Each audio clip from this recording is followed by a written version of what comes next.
Voilà, on famille donc hanki ɗo komi wonno yetade kon ko jogue o accite ɗeri amen ɗi waɗi memmintinanama kañum kadi kono ara ella o ala en continue golle meɗen nde ina ɗum ɗo haɗata en ara waɗe moƴƴa keurji ɗin partage moƴƴa direct o waɗon kadi keurji ɗin moƴƴa hara on joɗaki tumu kala meɗen e waɗu golle muɗum ɗen par ce que on yiiɗo combien de fois ɓe attaque ara e page on ɗo alors que non iɗe mat dispositif jano noon fi sécurise gol ɗum ɗo kono malgré ça hande kadi ɓe memminike moƴƴa par ce que ɓe andi en adi yaltintingol kañum kadi holla penale maɓɓe ɗen holla kadi ha honto ko ɓe woni e wadde kon ko muradum ndu tawata ara e soobe ala e muɗum ala kulli hal est ce que le son est bon, est ce que iɗon nantude lan ɗo moƴƴa kañum kadi est ce que kañum kadi éclairage on tout est bon. Salut Yagouba Kiski Diallo, est ce que le son est bon, est ce que vous m'entendez bien? Ok, Balde Bole inni, ok. Les hackers, voilà, ko ɗum hacker ɓe ɓen kadi ɓe ari, ils ont signalé le direct, effectivement ko ɗum ɓe woni e wadde ɓe signal de direct yimɓe buyno yoɓa ɗo ara ɓe fiyara perfil google ɗo direct mon de wadde donc waɗon keurji ɗi moƴƴa noon o ñoƴƴa e keurji ɗin partage o moƴƴa kañum kadi direct on wiwɗen haray kañum o monastère de l'administration territoriale on et de la décentralisation ɓe ala sérieux koko ɓe woni e wadde ɗo ko no wonir tawi ɓe ala sérieux muɗum ko no tawirta ɓe windana e ɗi partiji ɗo coalition ji ɗo yoɓe addu constitution coalition ji maɓɓe ɗin alors que kamɓe tigi ɓe reconnaissy ɗi kaɓe jonnani ɗon lettre ji sinon kono wawirta jonnande goɗɗo lettre mo tawata a réalité déjà a constitué mo arano fewdo tawnoyda moƴƴinde CNT on ewe ɓay feƴƴi ɗon kañum kadi a yewtidi e makko mi sikki tun aray se waɗi yewtere nden e français ɗo ko ɗum ɓurata walude par ce que aray ko ɓe woni e dénoncirde ɗo ni ɓe woni e signalirde ɗo direct o message aranɗo men on ɗo ko ɓeyni ko propos heene woni e wadde ɗon et kañum kadi piiji tawoji aray ça déstabilise. Donc nous allons basculer et faire le direct en langue nationale française et revenir sur les points que nous étions en train d'évoquer. Nous disons qu'aujourd'hui nous avons deux points des divers. Le premier point, c'est la demande faite aux coalitions de fournir des documents de constitution de leur coalition qui vise le monastère de l'administration territoriale et de la décentralisation. Ça, c'est le premier point. Partagez bien le direct et n'hésitez pas à mettre aussi les cœurs parce que ça va aussi dans... ça y va de l'intérêt aussi du direct. Le deuxième point, c'est celui de la présentation des étapes clés et des actions essentielles pour le déroulement de cette transition. La question que nous nous posons, c'est quelle lecture y faire et quelle est la proposition que nous pouvons faire. Parce qu'en réalité, ce document demande aux coalitions de partis politiques et aux organisations de la société civile de faire des propositions de chronogramme en fonction de ces 10 points qui ont été énumérés par le CNRD, parce que c'est comme ça qu'il faut le dire. 10 points qui sont les suivants: le recensement général de la population et de l'habitat, le recensement administratif à vocation d'état civil, l'établissement du fichier électoral, l'élaboration de la nouvelle constitution. En 5, l'organisation du scrutin référendaire. En 6, l'élaboration des textes et lois organiques. En 7, organisation des élections locales. En 8, organisation des élections législatives. En 9, mise en place des institutions nationales issues de la nouvelle constitution. Et en 10, l'organisation de l'élection présidentielle, donc tel que promis, c'est de la base au sommet. Vous comprenez donc, voilà les points qu'il faut ici décortiquer, faire une analyse et faire une proposition à notre qualité d'observateur de la scène politique. Et le troisième point, c'est celui des divers que nous allons tenter de traiter ici dans la mesure du possible. Donc nous revenons encore sur le premier point qui est celui de l'adresse de cette lettre. Et cette lettre, qu'est-ce qu'elle dit? Nous allons vous la faire relecture de nouveau. La lettre dit, dans le cadre de la mise en place du cadre de concertation inclusive, vous comprenez bien ici qu'alors que la classe politique avait demandé un dialogue exclusif entre la classe politique et le CNRD, mais là, la lettre dit dans le cadre de la mise en place du cadre de concertation inclusive, et dans le souci de transparence, c'est le Moine Morikonde qui le dit, je vous demande de bien vouloir me transmettre dans les meilleurs délais, et ça aussi sans précision exacte du délai, la convention, la liste, les copies des agréments et des statuts des partis politiques de votre coalition. Ça, c'est une lettre qui a été adressée à toutes les coalitions. Et donc là, ce qu'il faut noter dans les observations pour répondre à la question qui est celle, qu'est-ce que vise le monastère de l'administration, c'est celle de faire 3 constats. Le premier constat, c'est celui de dire que 7 mois après l'arrivée du CNRD et après toutes les rencontres, après toutes les concertations qui ont été faites, comment se fait-il que c'est 7 mois après que le monastère de l'administration envoie des lettres à des coalitions pour leur demander d'envoyer les copies de leurs agréments et les listes ainsi que les statuts? Comment comprendre que le monastère puisse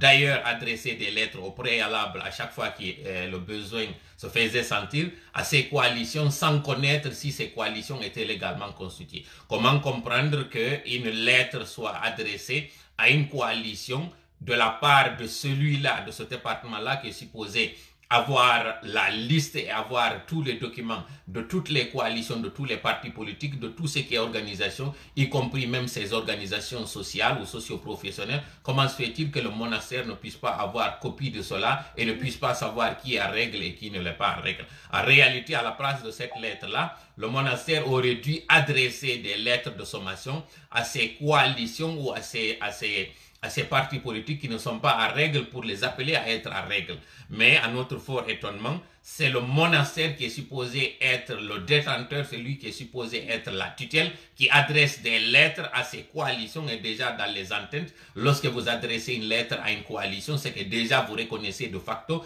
que cette coalition, elle existe. Et d'abord, encore un autre paradoxe, c'est celui lors de la répartition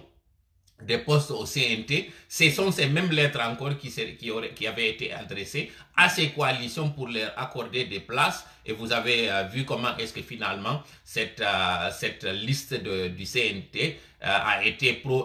annoncée par décret présidentiel. Et donc vous entendez par décret présidentiel, c'est la plus grande autorité qui a apposé sa signature sous un document pour dire que ce sont ceux-là qui ont été retenus en fonction de la représentativité que ces organisations ont. Donc cette lettre, elle est vraiment très ubiesque, elle est inopportune, elle est insensée de la part du monastère. Mais évidemment, c'est un monastère, c'est pas un ministère, et c'est un moine et non un ministre qui l'a adressé. Donc, elle n'engage que ceux-là qui l'a adressé, et ça ne reflète, et ça ne tiendra pour valeur que aux yeux de ceux-là qui les ont reçus. En tout cas, en tout état de cause, ce qu'il faut retenir dans ces observations, c'est que cette lettre n'est qu'une diversion, comme ça a été toujours le cas par le monastère. Le dernier élément d'observation qu'il faut noter, c'est que la lettre a été adressée le 11 à des coalitions qui sont supposées être dans ce débarrage de consultation, de concertation, de dialogue, appelez-le comme vous le voulez, qui a démarré ce 15. Donc, c'est à l'espace de 4 jours, on envoie ces lettres à ces coalitions, dont certains, leurs présidents ne sont pas sur place, ou dont certains, les partis étaient déjà en ligne de départ pour aller justement assister à ça. Ça prouve encore une fois, ça montre combien de fois il y a de l'amateurisme de la part du CNRD, qui n'est qu'en train de faire de la diversion et montrer ses limites. Mais quelle est la dernière lecture à faire à ça? C'est qu'effectivement, c'est cette diversion qui a toujours caractérisé les actions du CNRD. Souvenez-vous que les premières concertations qui avaient eu lieu au lendemain du 5 septembre, c'est-à-dire la semaine qui a suivi, lorsque le CNRD avait appelé toutes les organisations de la société civile à venir les rencontrer au palais, et au terme de cette rencontre, il a été demandé aux partis politiques, parce que ça a été à tour de rôle, les religieux, tout ce que vous connaissez, on leur a demandé d'envoyer des mémos. Mais avant même que ces mémos ne sortent, il y a eu, ça c'est pour attaquer le deuxième point que nous avons, pour ne pas se perdre. Vous savez très bien que le deuxième point, c'est celui qui est relatif à la demande de proposition de chronogramme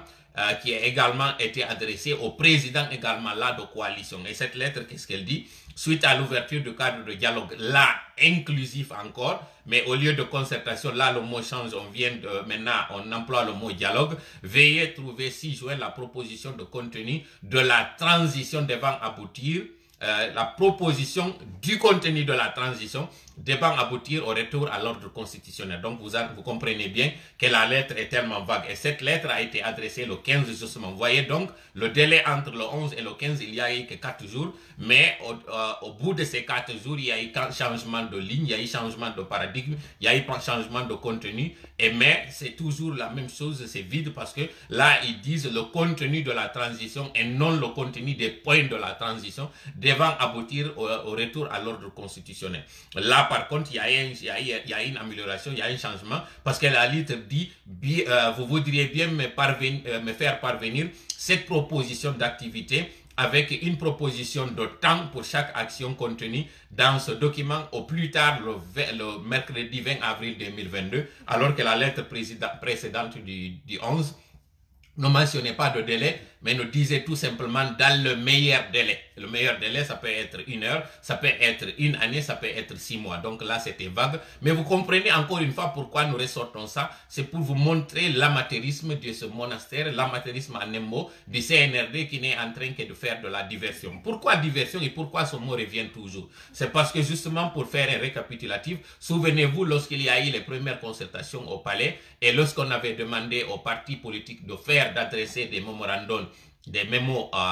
au CNRD afin de faire la charte avant même que certaines coalitions, parce qu'à l'époque on ne parlait pas de coalition mais on parlait de partis politiques, bien avant même que certains partis politiques ne déposent leurs propositions pour le CNRD, nous avons été surpris de voir cette charte dont même les rédacteurs n'ont pas été annoncés, ne sont pas du tout connus. Et c'est sur quelle base cette charte a été faite, nous ne connaissons pas. Contrairement par exemple au Burkina Faso, où les rédacteurs ont été bien définis, où ils ont été connus, et sur cette base, et sur quelle base il y a même eu un délai. Le CNRD, lui, ne l'a pas fait. Le CNRD continue toujours dans son flou artistique et à entretenir un flou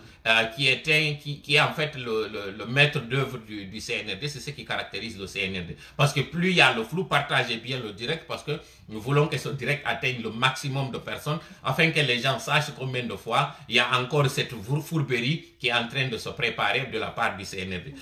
Donc nous continuons notre narration, notre explication en disant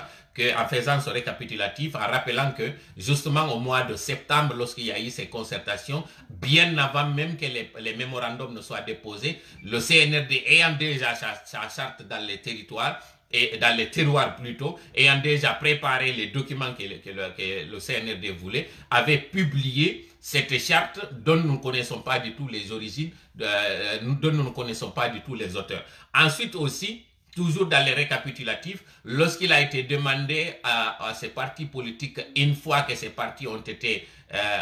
regroupés en coalition, lorsqu'on leur avait demandé aussi de faire des propositions pour le CNT, pour occuper le poste des 15 membres, si je ne m'abuse, là aussi, bien avant même qu'il y ait entente entre les partis politiques sur le nombre, sur la répartition faite, le CNRD, là encore, nous a balancé sur la figure cette liste du CNT où ce sont des personnes parachutées de nulle part et des personnes qui ne sont pas pour la plupart ici ou représentatives des coalitions qui les avaient présentées. À titre d'exemple, la coalition ANAD, par exemple, avait présenté 4, on leur avait attribué 4 places sur les 15, mais au lieu d'avoir, mais sur ces 4 places, finalement, vous pouvez rectifier si toutefois nous avons raté le nombre, mais nous pensons que c'était 15 places, et sur ces 15, lorsque l'ANAD avait obtenu, par exemple, 4 places, plutôt que d'avoir 4 places, le nombre a été raboté. Et du côté du RPG Arc-en-Ciel, ceux-là qui ont été finalement retenus ne sont pas ceux-là que le parti, lui, avait proposé. Donc, vous comprenez combien de fois, c'est toujours ce flou, c'est combien de fois, c'est cette division que le CNRD utilise pour surfer. Et là encore, bien avant même que cette liste ne soit validée ou qu'elle ne soit l'émanation des coalitions, là encore, le CNRD nous balance sur la figure cette liste. Encore une fois, c'est la même chose encore qui se fait là. Lorsque le CNRD demande à ses coalitions, d'abord en faisant la diversion à leur demande de fournir des documents qu'eux ils sont supposés avoir, on leur dit aussi de donner un chronogramme. Ce que vous devez savoir à ce niveau-là, que le chronogramme déjà de la transition et les points que le CNRD veut sont déjà élaborés. Le CNRD les a et c'est un délai de 4 ans et quelques mois que le CNRD veut. Vous avez tous vu ce document qu'on dit qu'il aurait fuité, dans lequel nous avons, et ce qui est d'ailleurs surprenant, c'est que lorsque vous voyez ce document qu'on dit qu'il n'est pas du tout authentique, qui avait fuité, et vous regardez aussi ces points qui ont été énumérés ici, vous voyez une ressemblance, vous voyez une accointance entre ce document-là qu'on dit qu'il n'est pas du tout authentique et les points qui ont été élaborés ici. Nous vous demandons d'aller faire une confrontation entre les deux et vous allez voir qu'effectivement, ce document n'est pas du tout là par hasard, ce n'était pas aussi quelque chose de fortuit. Par contre, le CNRD, sachant très bien qu'ils ont le dos au mur et sachant très bien que leur fourberie ne peut pas fonctionner, demande cette fois-ci à ce que le crime ou bien la forfaiture crime entre guillemets, la forfaiture qu'il tente de faire, qu'elle ne soit pas du tout faite à l'insu ou bien sans faire participer aussi ces personnes-là de la société civile, plus particulièrement les partis politiques, pour les faire endosser la responsabilité ou la paternité de toutes les crises qui vont s'en suivre. Et là, nous, aujourd'hui, qu'est-ce qui nous importe? C'est de décortiquer justement ces 10 points que le CNRD a proposés. Là, vous entendez qu'il parle de recensement général de la population et de l'habitat, et il parle en deuxième point de recensement administratif à vocation d'état civil. Ces deux points-là peuvent être regroupés. Donc, au lieu de 10 points, nous avons recensé ici 5 points au lieu de 10. Parce que pour la première fois, le CNRD qui émet le chiffre 5, cette fois-ci, il a doublé ce chiffre en le multipliant par 2 pour nous donner 10 points. En réalité, qui devait être résumé en 5 que nous allons vous donner selon nous notre entendement et selon nous notre analyse, parce que nous disons qu'il faut faire une analyse et une proposition. Le premier, c'est celui des 3 qu'on pouvait mettre dans la même fourchette. Recensement, les deux recensements et l'élaboration peut se résumer en recensement. Donc nous, qu'est-ce que nous avons dit ici en point 1? D'abord, avant le point 1, ce que nous proposons ici d'abord, c'est de recruter cet opérateur qui doit se charger justement de faire ce travail. Souvenez-vous, en 2013, combien de manifestations avaient eu lieu pour le recrutement de cet opérateur qui est Sabari à l'époque et Waymark pour le fichier électoral, et vous connaissez combien de fois il y avait eu des morts pour cela. Finalement, au lieu de faire l'adoption de la constitution de 2010, les partis politiques s'étaient attelés à se quereller sur qui va recenser, qui doit faire quoi. Et finalement, malgré tous les morts, c'est Waymark et Sabari qui avaient fait le recensement, aux grandes dames de tous ceux qui s'étaient battus pour ne pas que cela ait lieu. Et en même temps, encore pire, l'essentiel a été omis et ce sont des futilités qu'à l'époque qui avaient été traitées. Il y a eu ces élections législatives à l'époque qui devaient être celles qui devaient aussi être couplées par le référendum pour adopter la constitution, ou bien une fois que l'Assemblée nationale a été installée, qu'il y ait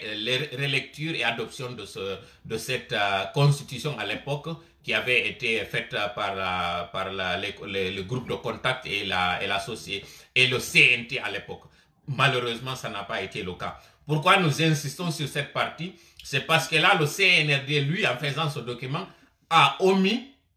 de mentionner cette partie importante de cet opérateur qui doit traiter ça. Je non arrête artenka pour la do parce que arrête on de waje de nan ko parce que arrête be signalu de direction be ina ko wonde yewde kon ko halaji tawdi ko hen. Donc andintinde wi den CNRD on toujours ko be wadata kon ko weddintingol ha wada goddum go ko non kanyum kadi régime yanu don kadi wonno e wadude. À titre d'exemple, ko be nangue yugol do be jonnude lettre je di coalition ji o delà ka hala yaltu kada wonde makko ko FDG woni ka hula ton hare ko hano den famude don be wata windande lettre din coalition ji don acci hatuma woni lebbi jeedi be arabe ina non hande kadi be anda ko be woni din coalition ji. Sinon kono tay be windani din coalition ji rencontre ji ko wadi kon fu wano par exemple konto coalition fuddi ko gibi tawno innama hande kadi parce que den andi anado ko coalition tawdo déjà gibi ka élection présidentielle ji wonno ko be inni dum do gontuma alliance électorale kon alliance électorale wontiti kadi alliance politique. Donc dim parti ji faut constituer anadon ko parti ji tawdi ara di mari agrément majji no gasa wobbe go watti ke don be tawata ara me ngumpitaki fi mum kono ko parti politique di tawata kanyum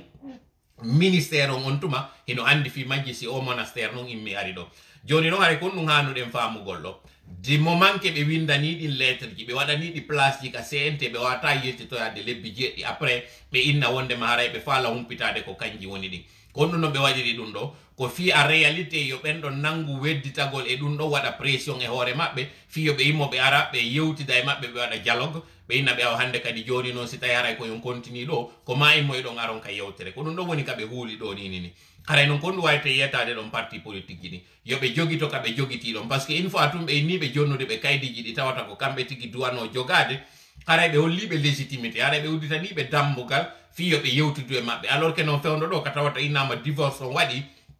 mo kala e wonu ka won ɗon ɗi coalition ji to fof windanaɗi e mum yoɓe accito ɓe yahotoɓe notoɓe ɓe yaha ɓe notoyo kono kamɓe ɓe jokku haaju maɓɓe honno no wirɗen ɗum ɗo ko par ce que toujours nde ɓe inna ɓe jonne kaydi ko légitimugol tun kon ko ɓe woni e wadde kon et puis de misal fewno concertation ji ɗin insiste noon encore une fois ɓe innanoɓe ɓe addanɓe ko ɓe innata proposition ji fi ko honno transition on délai mo ƴettata on e ko honɗum honno ɓe faala e waɗe ɗo yo ɗin mémoji déposé déjà ɓe altinani en charte mo tawata ɓe tenali compté konko ɗin wi ko fewndo inna kañum kadi liste ɓe wonoɓe kadi ka CNT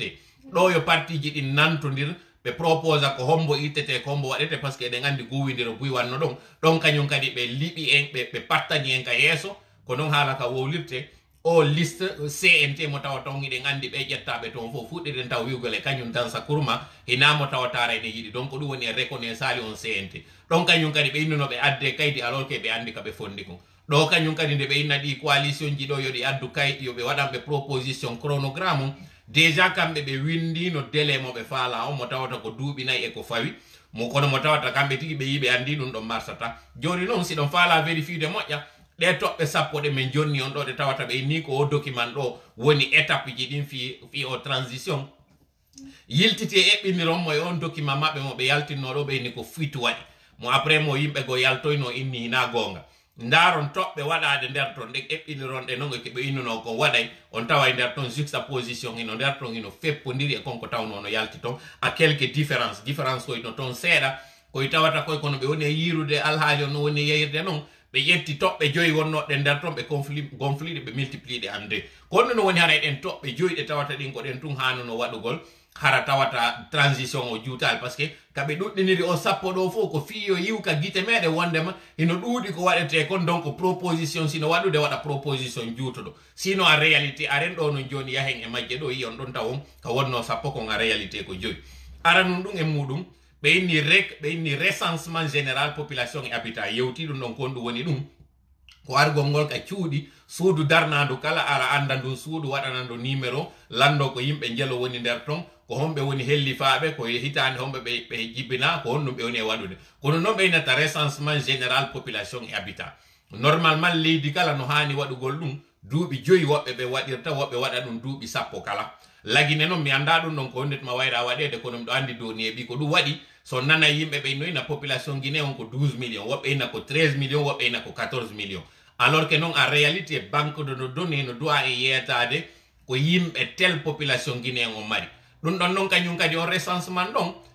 ɗon haray ko yer wonɓe ɓen tun ka leydi lagine ton wonɓe ɓen noon ka yaasi kañum kadi ɓen ɗon kañum kadi haray consulat ji ɗin e ambassade ji ɗin kadi no doit waɗande ɓe recensement on no recensement ɗon himo waɗo ka recensement général ɗo himo waɗo kañum kadi ka recensement administratif à vocation état civil kono noon sendi ɗin ɗon ɗiɗi ko sendiɗi ɗin mon o mo ɓe innata recensement administratif on ko on tawowo ko fi andugol ngol en andi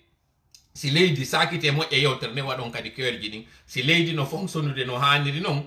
ɓiɗɗo si o jibinama kaydi jibinande makko ndin hina ha lande ko kañum médecin ɓe ɓen tigui transférata wondema hôpital kaarijo ɓiɗɗo jibinama ton inde makko nden jonnaka taw kono jonnete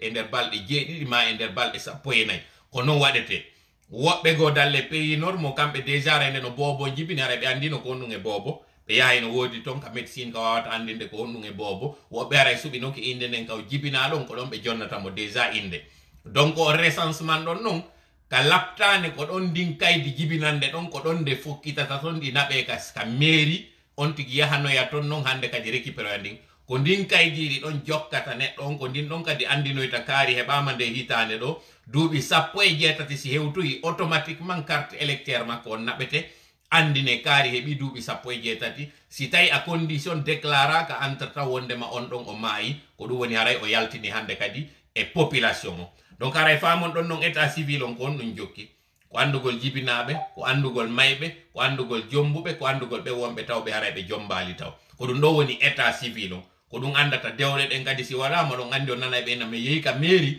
signugol ton on ɗum signiroyte ton ko fiyo winde kaari jombidiri e kaari gibi ñalande kaarire si ɓen ɗon noon kadi yehi ha ɓe seedi divorce waɗi ko on état civil kadi waɗata on divorce ɗon omo tawata kadi hino jomba si modi mum maayi ko ɗon kadi andete kaari o woni hande kadi keygujo sabu mayde modi makko kaarijo modi bon itte e nder liste on hande kadi o tawama e mayɓe ɓen si tawi yara kanko oɗa woni to waɗe e makko ko kaydiji makko wondema taw ko keygujo ko noon leydi ndi yarata donc ɗiɗo noon ɗiɗo yi noon ha honto ɗi yuɓɓoniri ɗi wawi waɗidede ko ɗum faala ɗen wiwde ɗo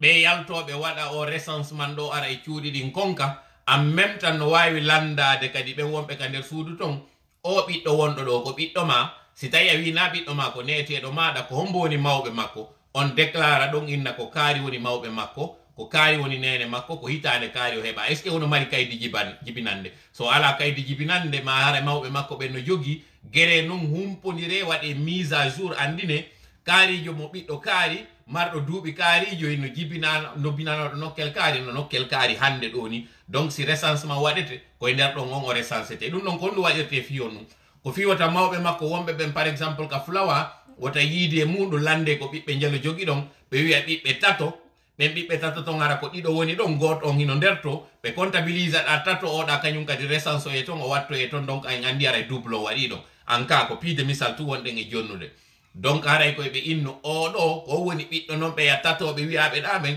donc ɗiɗoɓe ɓe wonde muɗum ɓen tammo on hino ɗa ɗum ɗon haray andam ko ni ɗin ɗon ko ɗin ɗo waɗite hawtidire dans un pays tawɗo haray no fonctionne normalement donc en andi ɗiɗo ɗiɗi ɗi naɓide ɗi wawe naɓidede harana inne nde toɓɓere ɗa nde toɓɓere ɗa toɓɓere tammere nden noon konko ɓe innata noon kañum kadi établissement du fichier électoral ɗon kañum kadi waɗen ɗon pose um andintinen laginino mat déjà fichier électoral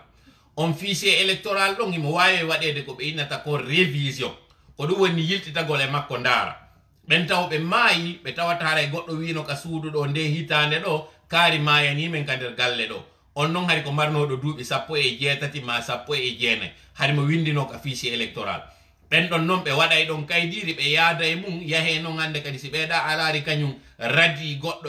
e nder fichier électoral on kamɓe ɓe wawi aroyde ɗon inna ɓeygure kaarire goɗɗo hari no nder ɗon o maayi par ce que ndaare tun recensement ji moɗon ɗi carte électeur o o yiyay haray ɓe windi famille on haray ɓe windi famille numéro kaarijo kon ɗum on famille ɗon waɗirte toon ko fiɓe waɗoɓe recensement si ɓe aroyi on famille ɗon ɓe andi famille par exemple numéro 18 goɗɗo maayi nder ton donc si ɓe yawoyi ka fichier électoral ɓe wawi ndarude famille numéro 18 wonɗo par exemple kaporo rayon ɓen ɗon hande kadi kaarijo maayi ton ɓe mari inde makko ni ɓe wawi mo radide ɗon automatiquement famille makko on si yahoyi noon joni yeeso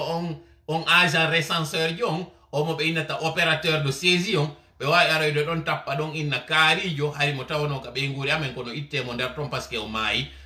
kaari mayali kono eggi joni o wino ɗon o yeehi e quartier kaarijo ɓe wawi mo haray kañum kadi raddude e nder liste o ma kanko tigui neɗɗo on o immo o aroya ka agent de saisie o inna hari ko quartier kaarijo mi wonno hino carte électeur an on o yo famille ɗo mi jeyano joni noon koye nder ndu suudu ɗo ndu tawata recensement général on ko ɗo jonnimmi e ɓen recenseur ɓe ce qui veut dire que nde ɓe ara ɓe waɗa ɗum nde ɓe ara suudu kala ɓe andi on famille ɗon e nder ndu suudu ɗon kadi ko jelo woni toon ko numéro hombo kadi jonnete ndu suudu ɗon ɗum ɗo ko exemple ji tu wonɗen e jonnude andinen ha honto koko ɓe waɗi ɗo toɓɓe tati no wawi wonde toɓɓere wotere donc faame ɗon ko toɓɓere wotere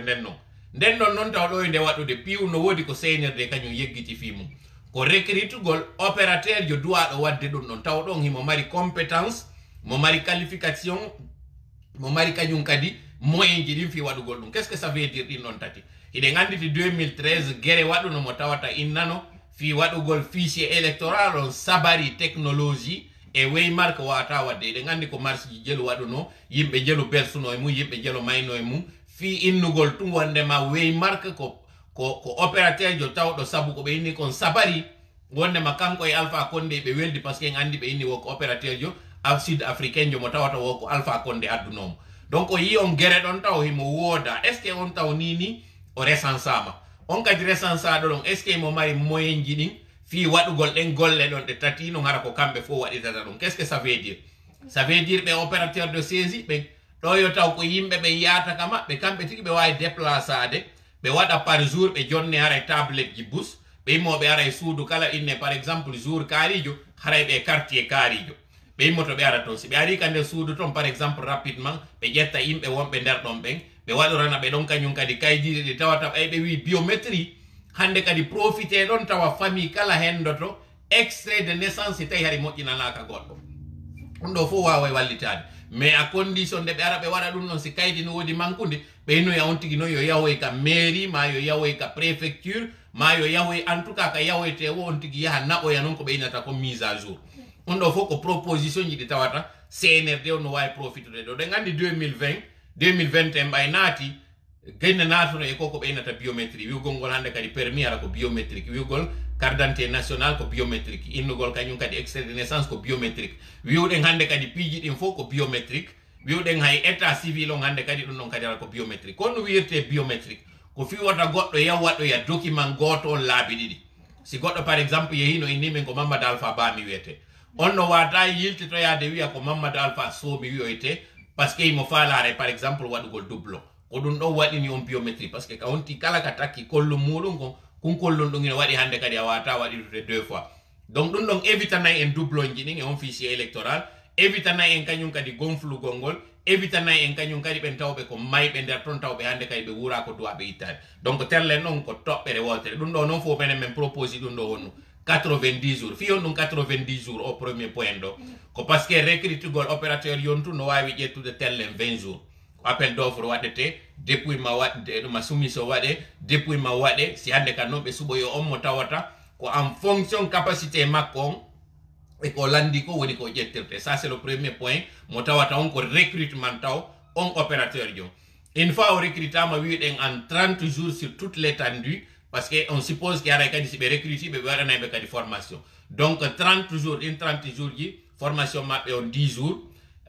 ɗum on waɗugol ɓen on sur l'étendue kañum kadi ɗum ɗon on entre 5 à 10 jours on tuma noon ɓe fuɗɗoyo golle maɓɓe ɗen ɗe ɓe waɗoyta kañum kadi en 10 jours si ɓe waɗi on 10 jours ɗon noon hande kadi aroya noon kadi mise à jour ɗon joni on fichier électoral mo wonɗe wolde fi mum ma on fichier national ɗon pour faire tout simple on fichier ɗon kañum kadi ƴettoya ko innoyte kon 15 jours si on 15 jours ɗon kañum kadi feƴƴi ɓe waɗoya noon kañum kadi affichage liste mo tawata on ko yimɓe ɓen ar noon ndaara est ce que on liste ɗon hande kadi himo tawtodiri e konko tawata si par exemple faljama inde goɗɗo ma o accama o windaka nder to ma ɗum haray hino ton ko tawata haray ko duwa ɗum waɗede à jour par ce que e nder 10 jours ma e nder o délai mo wiɗen ɗon fou goɗɗo no wawa eggude goɗɗo no wawa voyage ude donc si affichama no liste électoral on en 10 jours wattane tuyila e calcul o moƴƴa en wi 20 jours fi recrutugol ɗumaji on 10 jours fi immagol naɓa hande kadi ɗuma formation jam ma waɗoɓe ɗum ɗon ɓen woni ɗon déjà taw 30 jours ko ɗum woni hayɓe heɓike ɗon lewru wiyo en kañum kadi noon ɗo joni 10 jours fi waɗugol dispensing maɓɓe on e nder leydi ni woni ɗon balɗe 50 wiwɗen kañum kadi wiɗen kañum kadi 10 autres jours fiyoɓe wallu golle maɓɓe ɗen wiɗon pour ɗoyto ɗon tum plus simple 15 jours fi waɗugol golle ɗen e 10 jours fi affichugol liste on heddo hande kadi haray 25 jours ɗin 25 jours ji ɗon noon ko ɗin ɗon wonoyta jour ji ɗi tawata hande kadi mo kala yaha e récupéra carte muɗum on ndaare sino woodi kadi wa donc en tout cas ɗum ɗon ɗo ɓe ini ɗum ɗon en 90 jours si wi ɗon noon deuxième point hikkowo ɗon on ko élaboration d'une nouvelle constitution donc kañum kadi heɓe gonfli ɗum ɗon moƴƴa ɓe famini a wara ɗum ɗon ƴetta e tan moƴƴa ko ɓe noon duwa waɗude on nouvelle constitution est ce que ko o CNT mo tawata eɗen décrit ɗo oye ngaw CNT ɗo par ce que ɓeɗo ena yimɓe nunɗuɓe président maɓɓe on tun taw déjà en andi ko eɓɓi kon en andi kañum kadi kaydiji ɗi ɓe waɗi ɗi ɓe préparé fi o constitution maɓɓe mo tawata ko ɓe waɗimo ko fi éliminugol woɓɓe goo mo tawata on débat ɗon lannali taw ko on ɗum no jonara duwa waɗede constitution mo 2010 duwanoɗo adoptede par référendum on han joni mo existe certes no gasara mo mari lacune ji ɗe tawata ɗin o mo Alpha Condé proposi ɗo 2020 on ɗon no wawa combinede kanji ɗiɗi c'est pas parce que jogaki ni constitution hiɗe mari d'ailleurs constitution ji bus ɗi tawata gollugol e majje no weli fi ɓuuri innagol hino winditugol goɗɗo keso donc ɗum ɗon kañum kadi hino wawe waɗede en quelque 10 ou 15 jours maximum 20 ɗum ɗon ino wawi waɗede ɗon en tout cas terlen ɗum ɗon on fu menen himeɗen estime ɗum ɗon en 30 jours lewru donc en andi ɗo joni e winoɗa lebbi tati ɗum ɗo kañum kadi sewti woni lebbi nayyi ko tawata haray ko waɗugol ɗum ɗon quelque soit no waɗete men se ƴetti wano ka burkina on kamɓe ko commission wonni ɓe formuno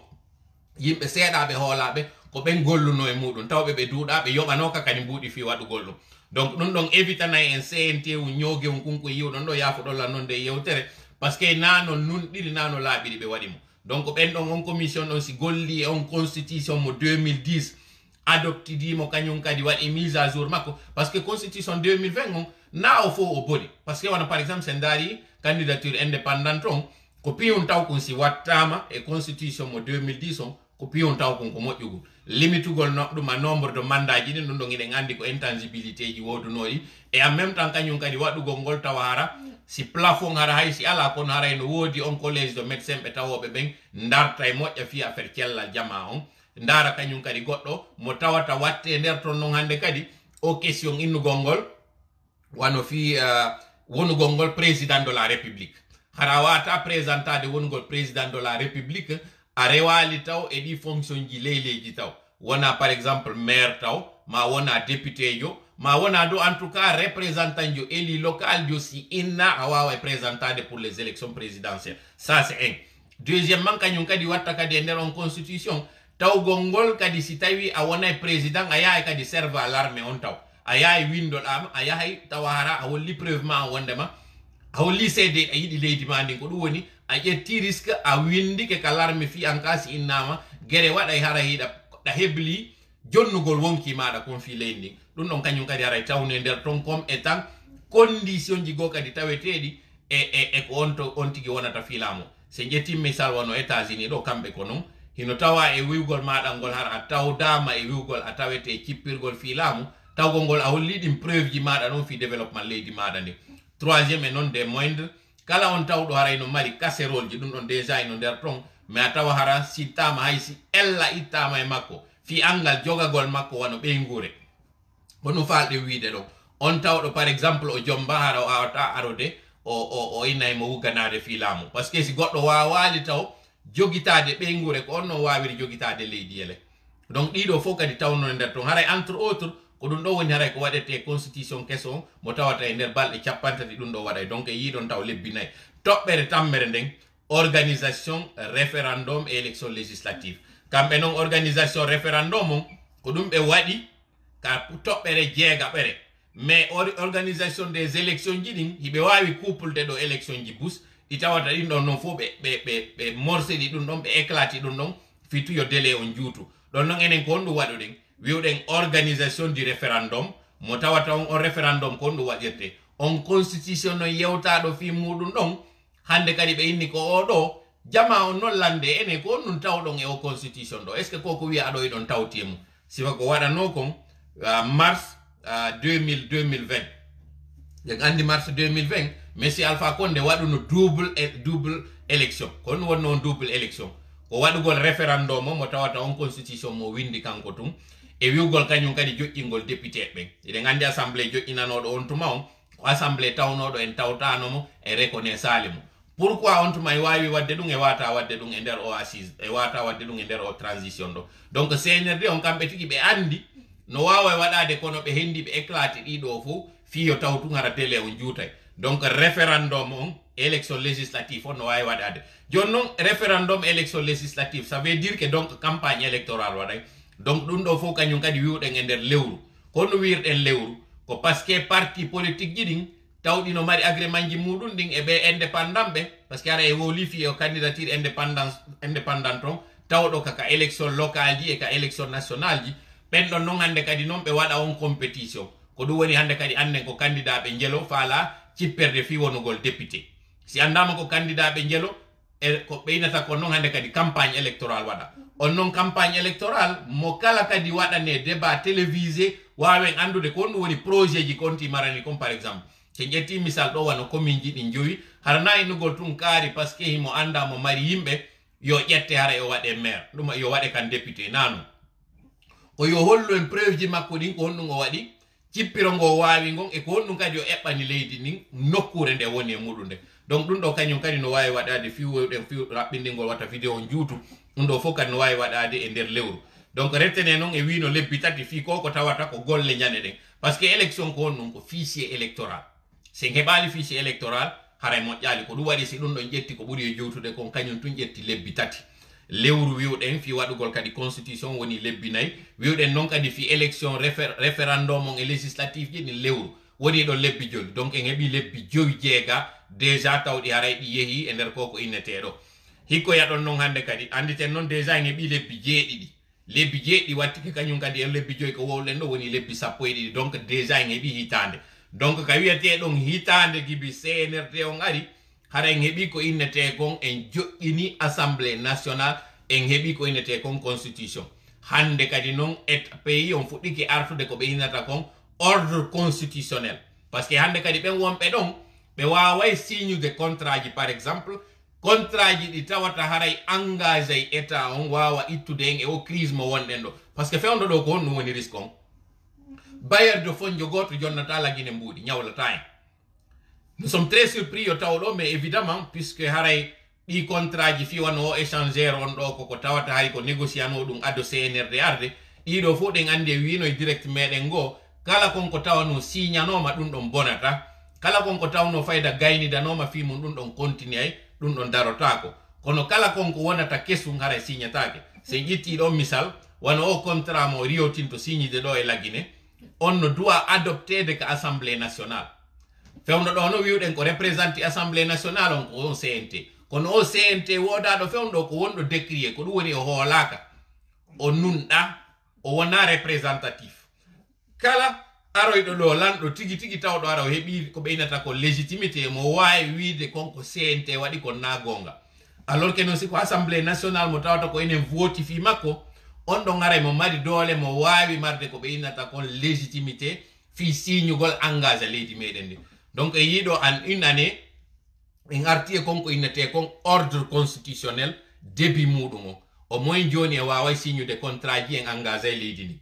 donc ndaare ɗon noon e woni leppi sappo e ɗiɗi mais ka chronogramme ɗo en hewti e lewru jowa ɓuru ndum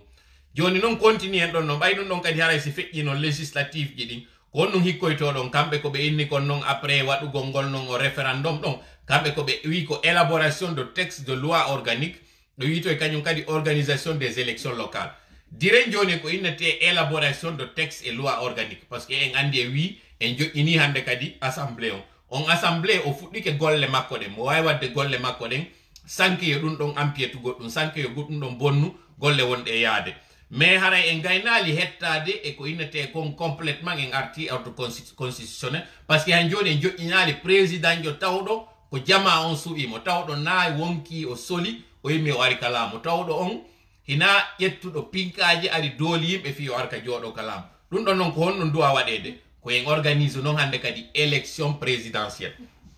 ɗo no woni probléme on entre amen e CNRD o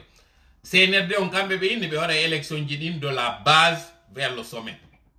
honɗum woni de la base vers le sommet ko fuɗɗorgo e élection woy toso koye koye yaha noon élection woy towo koye koye joni noon mi landiri on ɗo hakkil élection taw ɗon hara ɓe inni ɗo ko référendum on ɗon ko élection base non ka ko élection sommet non la logique si sincèrement le CNRD est logique dans ce qu'ils sont en train de faire. Si dans ce document, il parle d'élection, de référendum et d'adoption de la Constitution, est-ce que ce référendum va être tenu de manière locale? Est-ce que c'est une élection à la base qui se fera? Non. C'est une élection nationale, ce qui veut dire donc, c'est le sommet qui doit décider. Le sommet, ce n'est pas tout simplement de dire un président de la République. Ça, ce n'est pas forcément le sommet. Les élections de sommet, c'est aussi ces élections qui se déroulent sur l'échiquier national du pays et qui concernent une chose qui concerne toute la nation. Ça, c'est une élection du sommet. C'est une élection nationale. Donc, à ce niveau, le CNRD, si ils ont pu faire une dérogation en organisant le référendum qui est une élection nationale et en faisant justement les législatives qui sont à la fois locales et internationales, parce que dans l'élection législative, vous avez ces listes nationales, mais vous avez aussi ces listes locales. Donc, ce qui veut dire que c'est la combinaison des deux élections qui se fera au niveau local et au niveau aussi du sommet, donc au niveau national et même international, parce qu'il y a aussi le référendum ne va pas concerner évidemment ceux qui sont à l'étranger, peut-être, mais si on fait une exception, on peut aussi proposer ce référendum à nous qui sommes du diaspora, parce que justement le diaspora aussi joue un rôle important et essentiel pour cette transition. Donc nous continuons en disant que les élections présidentielles peuvent être faites dès après l'installation de l'Assemblée, après adoption de cette constitution, ou bien les élections législatives peuvent nous donner cette assemblée qui est une assemblée représentative, et cette assemblée peut aussi travailler sur ses constitutions, celle de 2010, en y ajoutant quelques points importants et essentiels de la constitution proposée par M. Alpha Condé ou les constitutions proposées par M. Alpha Condé en 2020. Donc à cela nous tienne, là nous entrons aussi dans le 6e mois de ce chronogramme, parce qu'en parlant de chronogramme, on parle d'action, mais on parle aussi de temps pour faire ces actions. Donc, et oui, nous avons les bidjoui. Quand l'euro djegaburu, ou à non élection présidentielle. Ni non élection présidentielle, donc quand on a des campagnes, nous avons wadude, et der on dou l'euro on dou, élection jidin kadiwa. En 2020, mais oui, ouverture des campagnes, ko un mois, yetuno gibi kabe une campagne jidin donc, à élection de 18 octobre. Donc nous avons dit wadede e der lewru, donc en naati lewru jeegaburu ndun en fuɗɗi ke lewru aranuru ndun e der hitande ɗimmere nden, parce que wi transition meɗen o yiya joni totalement kon e wi kono doit ka dépassude duuɓi ɗiɗi en temps normal. Joni noon ko ɗum noon wonɗen e ñoggude ɗo fi yaltingol ko aray ko lebbi jelu hawrata gibi hande ɗo e lebbi jelu gibi inna kañum ɗum honno CNRD on ɓe ari ka laamu. Donc ɗin élection présidentielle ji ɗon ɗi waɗe e lewru, hande kadi noon haray ko won ɗum heddi ko mise en place des institutions et élections locales ji ɗi ɗum ɗo iɗe wawi waɗude ɗum ɗo fof mise en place on ko kamɓe ɓe waɗi ɗo ka point 9, parce que 8.7 ɓe ini organisation élection locale, organisation élection législative, enen législative ji ɗin e wattorino ɗi ka référendum, hande kadi aray ko local ji ɗin heddi. ɗi local ji ɗon ino wawi ƴettude tammajji on, parce que eɗen andi ko chef de quartier e maire ɓe ɓen ainsi de suite ko non waɗiroyte ɗum ɗo kañum kadi ɗe wawi ƴettande ɗum ɗon délai mo tawata ɗiɗo ɗiɗi noon ɗi hawtidirte, c'est à dire ñande élection ji ɗin waɗete on yawo joƴƴino e chef de quartier makko mo wawi ɗum kañum kadi suɓoroyade on maire jo makko kañum kadi ɗon ɗum ɗo fof no wawi waɗade. Ko ɗum wonata mérite ɗum ɗo, c'est qu'en terme de budget ɗuytana en non seulement réduisa e délai on, mais en même temps kañum kadi réduisa ko inete logistique on kañum kadi, parce que eɗen andi élection ko bailleur de fonds ɓe e ko joguiɗen ko mbuuɗi meɗen gollirte. ɗin non mbuuɗi ɗon si ko bailleur de fonds walliti en na yen taw ñande woyɗen nodditude ɓe ɗe wiide ɓe are wallon men ala e wallon men. ɗin mbuuɗi ɗi ɓe woni e wallirde ɗi wawi nafude en par exemple waɗugol ɗate, ɗi wawi en nafude waɗugol laptaneji, ɗi wawi en nafude waɗugol par exemple l'école ji. Donc woni ko enen finançata, woni ko bailleur de fonds étranger finançata o yen réduise élection ji ɗin. joni noon konteɗo ko élection ji jelu wowɗen ɗo fi muɗum taw ɗo on tun élection en wi référendum o ko élection nationale non kanko e législative oɗo en couple liɗi kamɓe noyi ɓe fondi ɗiɗo ɗiɗi ɓe sendidirayiɗi. En wi kañum kadi élection présidentielle on heeɓi ɗon kadi deuxième élection mo organise ɗen. En wiyoy noon joni kañum kadi élection locale ji ɗi élection ji jelu ɗo tun taw enen ka compris muɗen ɗo en heeɓi taw 3 élection ɗi wiwɗen budget majji on noon ɗum ɗo ko mbuuɗi jelu non. Donc CNRD on koye sama kala ɓe woni nde ɓe nanga wiwgol ɓe éclata e ɗum ɗo fof ɓe wi kamɓe scrutin référendaire, ɓe wi toye élection locale, ɓe wi toye élection législative, ɓe wi toye kañum kadi noon élection présidentielle, kamɓe ɓe wi ɗi nayi élection ji nayi ɗowle enen en compris malia, parce que iɗen wawno hay e déjà hawtinirgol élection o référendum on législative on e local ji ɗi ɗe wawno wadde ɗum. Kono ɓayɗen andi majorité guinéenɓe ɓen na fo jangi ɓe wawi yaade ɓe faljoya ka élection ji nder ton ɓe hawtidira par exemple ko ukkete nder ton kon ɓe jiɓo. Donc sabu ko ɓeynata kon takkagol fello sabu muusu ɓawo mon tigi wondi e mum waɗi si éclatirɗen ɗiɗo waɗiɗen ɗi élection ji tati. Kono tammo on no wawa habbade, parce que eɗen anditi dernière fois ka wannoɗen élection locale ji ɗi ko en 2017 wannoɗen ɗi 2018 pardon, février 2018 wannoɗen. Donc si tawi ko 55 ans en hewtali taw duuɓi joyɗi fi kala ɓen ɓe installaka ɓen taw ɓe aray ɗon waɗano no woodi woɓɓe maɓɓe ɓe installaka han joni. Donc iɗe wawi par exemple continue de installation ɓeɗo on habbo waɗo golon ɗum en 2023 kono enen déjà re en gayni di e CNRD on en artiti à l'état normal parce que une fois en joƴƴini tum président Diawara e lanni ko ɗum woɓɓe ine ɗo 2018 donc février 2018 wanno ɗen élection ji meɗen ni e yiɗo combien de fois koko CNRD woni e juutinde ɗo koko raɓɓiɗi ha lutti arte nun joni e français yewtemɓe ɗum ɗo donc nous disons qu'avec ça parce que nous revenons encore sur les points nous avons dit 5 points au lieu de 10. Le premier point c'est celui intitulé le recensement et dans ce recensement donc il y a le recrutement d'abord de l'opérateur. Ensuite, cet opérateur sera chargé de faire 3 choses. Le recensement général de la population de l'habitat, le recensement administratif et la révision du fichier électoral qui sont les 3 qui peuvent être combinés. Donc là, nous aurons le mérite d'avoir compressé cela en 3 maximum, à commencer à partir du recrutement de cet opérateur jusqu'à l'élaboration d'un fichier électoral acceptable par tout le monde. Mais maintenant, il y en a qui vont se poser des questions. Ceux-là qui doivent organiser ces sélections, nous n'avons pas parlé de la CENI. Effectivement, vous voyez ici que dans les points là, il n'y a pas eu, mention de la CENI. Ce qui veut dire qu'encore, le monastère de l'administration territoriale qui veut s'attribuer les prérogatives de la CENI en organisant des élections, ce document-là aussi, c'est un coup de pied à cet argument qu'ils avaient donné en niant que ce ne sont pas eux qui veulent organiser ces élections. Donc vous voyez là un autre point d'achoppement. Et nous, dans notre proposition, justement, cette CENI, parce que la CENI, en fait, c'est une invention africaine. Il y a des pays qui n'ont pas de CENI. Ce sont les ministères de l'administration qui organisent les élections. Est-ce que nous pouvons faire la même chose en Guinée? Oui, c'est possible, à condition que les personnes qui composent les ministères soient des personnes avec une probité morale et des personnes qui ne sont pas du tout animées d'une volonté de tripatouiller une élection ou bien de voler le suffrage des peuples. Donc à ce niveau, il faut des hommes très responsables, des hommes qui sont nous essayons de trouver le terme, des hommes qui ont le terme. En tout cas, des personnes qui ne sont pas du tout partiales, des personnes qui sont impartiales, qui ne sont mues, qui ne sont animées que de la volonté de servir leur pays et non pour avoir des intentions cachées ou bien qui ont une intention, par exemple, de nous mettre dans la crise dans laquelle nous sommes. Des personnes honnêtes, voilà, c'est le terme que j'essayais de chercher. Parfois, on perd son latin parce qu'on est en face voilà, des personnes neutres. Vous pouvez donner des personnes neutres, des personnes honnêtes, des personnes, il y a un terme, des personnes intègres, c'est le mot intègre.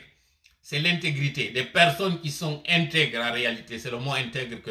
nous étions en train de chercher. Donc, à ce niveau, vous avez entendu donc le deuxième point, c'est celui de l'élaboration d'une nouvelle constitution. Et à ce niveau aussi, nous avons parlé de la constitution de 2010 qui a certes certaines lacunes, mais que nous pouvons corriger en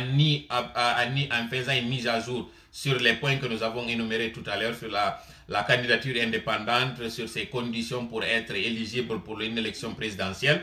Ensuite, le troisième point, c'est celui de l'organisation de ce référendum pour adopter cette constitution, mais en même temps aussi l'élection de ces députés qui doivent nous représenter. Là, nous serions mis un pied dans le régime